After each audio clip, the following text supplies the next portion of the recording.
In Brazil, this year's presidential race is heating up. Lula is still the front-runner, but far-right incumbent Jair Bolsonaro is gaining ground. From Sao Paulo, our correspondent Brian Meir reports.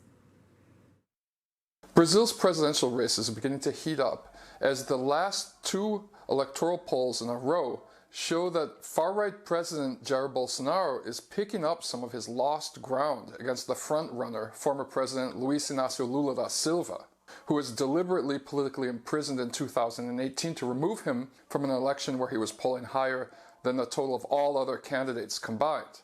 Now, the judge who illegally collaborated with the prosecution to imprison Lula during election season and then accepted a cabinet position in Bolsonaro's government, Sergio Moros, is rumored to be dropping out of the race shortly. He hasn't been able to break into double digits. The last couple polls show him actually fading, with the most recent one giving him around 6%. It's rumored that he's going to drop out and try to make a run for the Senate. He needs to win some kind of election that gives him immunity against criminal charges, because there's several criminal and civil cases against him ongoing right now for various different crimes, including abuse of authority as a judge. So he needs to win something, but it looks like the presidency is totally out of the question.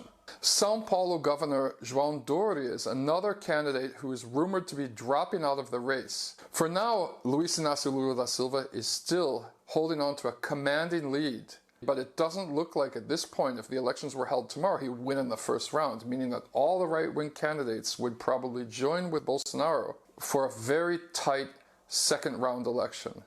So the feeling of complacency that the left has had in Brazil, with Lula dominating all the polls, is beginning to fade as the right consolidates around the candidacy of Jair Bolsonaro. Thank you, Brian, for this report, and now we move on to other topics.